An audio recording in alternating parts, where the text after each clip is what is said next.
Hello बच्चों, so let's read this question. Question कह रहा है the first ionization enthalpies of sodium, magnesium, aluminium and silicon are in the order.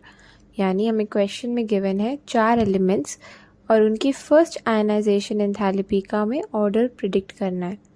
तो देखते हैं इस क्वेश्चन में जो की कंसेप्ट लग रहा है, यानी क्या कंसेप्ट हमें पता होना चाहिए, वो है आयनाइजेशन एंथैल्पी। आयनाइजेशन एंथैल्पी के बारे में हमें पता होना चाहिए इस क्वेश्चन को सॉल्व करने के लिए। तो हम सबसे पहले डेफिनेशन देखें अगर, what is ionization enthalpy. So it is the energy required to remove an electron from an isolated gaseous atom। यानी एक आइसोलेटेड गैशियस एटम में से इलेक्ट्रॉन रिमूव करने के लिए जितनी एनर्जी की रिक्वायरमेंट होती है उसे बोला जाता है आयनाइजेशन एंथैल्पी। फॉर एग्जांपल एक गैशियस एटम है, उसमें से अगर एक इलेक्ट्रॉन रिमूव करें तो बनेगा ए पॉजिटिव गैशियस। इस प्रोसेस में जितनी एनर्जी की रिक्वायरमेंट होती है उसे बोला जाता है आयनाइजेशन एंथैल्पी।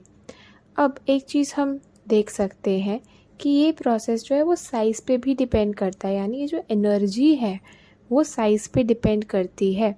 कैसे देखते हैं, जैसे जैसे साइज़ बढ़ता है, एज साइज़ इंक्रीजेस, साइज़ बढ़ने से क्या होगा, जो इफ़ेक्टिव न्यूक्लियर चार्ज है वो कम होने लग जाता है। यानी इफ़ेक्टिव न्यूक्लियर चार्ज का कम होना मतलब अट्रैक्शन का कम होना, यानी जो इलेक्ट्रॉन्स हैं वो लूजली बाउंड हो जाते हैं। क्योंकि वो लूजली बाउंड हो जाएंगे साइज़ के बढ़ने से, यानी एनर्जी की जो रिक्वायरमेंट होगी उसे एक इलेक्ट्रॉन को रिमूव करने के लिए वो कम हो जाएगी। यानी आयनाइजेशन एनर्जी जो है वो डिक्रीज़ हो जाती है। तो हम क्या कह सकते हैं कि ionization enthalpy is inversely proportional to size. जैसे साइज़ बढ़ेगा वैसे ही आयनाइजेशन एंथैल्पी जो है कम हो जाएगी। अब अगर अपने क्वेश्चन पे चलें तो क्वेश्चन में हमें गिवन है सोडियम, मैग्नीशियम, एल्यूमिनियम और सिलिकॉन। तो हम देखते हैं सोडियम, मैग्नीशियम, एल्यूमिनियम और सिलिकॉन, ये सब जो है वो एक थर्ड पीरियड के एलिमेंट्स हैं।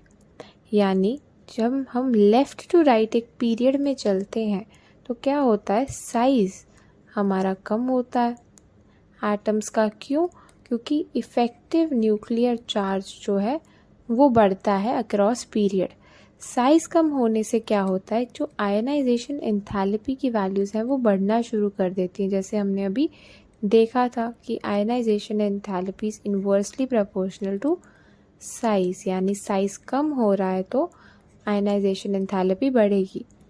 तो इस हिसाब से जो एक्सपेक्टेड ऑर्डर आना चाहिए था ऑफ आयनाइजेशन एंथैल्पी, जो हम एक्सपेक्ट कर रहे हैं वो कुछ इस तरीके का है कि सोडियम की सबसे कम, then magnesium, then aluminium and then silicon. कुछ इस तरीके का ऑर्डर हमें ऑब्टेन होना चाहिए था, लेकिन एक्सपेरिमेंटली क्या होता है, इस तरीके का ऑर्डर नहीं दिख के इन दोनों में, मैग्नीशियम और एल्यूमिनियम में जो है डेविएशन शो होती है। यानी हम कह सकते हैं कि जो experimental order of ionization energy जो हमें मिलता है वो कुछ इस तरीके का होता है कि सोडियम, देन मैग्नीशियम, लेकिन मैग्नीशियम की एल्यूमिनियम से कम नहीं होती, एल्यूमिनियम से ज़्यादा एनर्जी की रिक्वायरमेंट होती है मैग्नीशियम को टू रिमूव एन इलेक्ट्रॉन। अब ऐसा क्यों होता है ये हम इलेक्ट्रॉनिक कॉन्फ़िगरेशन की हेल्प से समझते हैं। मैग्नीशियम की इलेक्ट्रॉनिक कॉन्फ़िगरेशन होती है नियॉन 3s2। यानी जब यहाँ से एक इलेक्ट्रॉन रिमूव करेंगे तो हमारी कॉन्फ़िगरेशन बचेगी नियॉन 3s1। यानी एक फुल्ली फिल्ड s ऑर्बिटल से हाफ फिल्ड s ऑर्बिटल होना का मतलब होता है स्टेबिलिटी डिक्रीज हो जाना। स्टेबिलिटी कम हो रही है अगर किसी प्रोसेस में, यानी उस प्रोसेस को कराने के लिए एनर्जी जो रिक्वायर्ड होगी वो काफ़ी हाई होगी, बिकॉज स्टेबिलिटी जो है प्रोडक्ट की डिक्रीज़ हो रही है। तो मैग्नीशियम के केस में हमें एनर्जी ज़्यादा देनी पड़ रही है।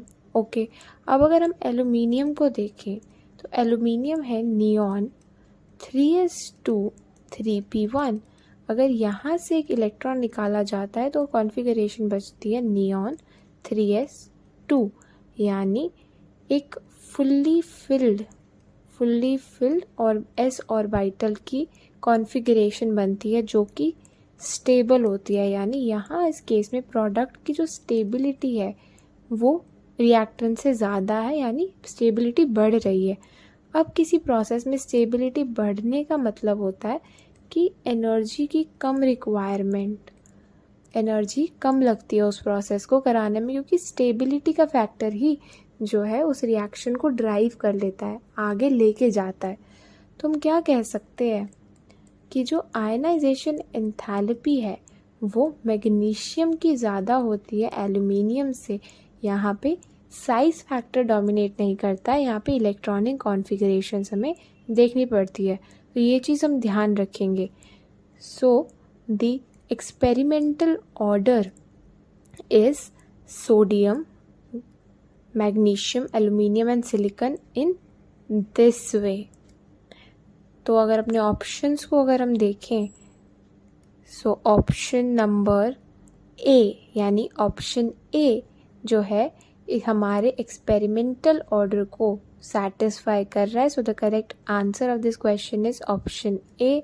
आई होप सबको ये सोल्यूशन समझ में आया होगा। Thank you very much and all the best.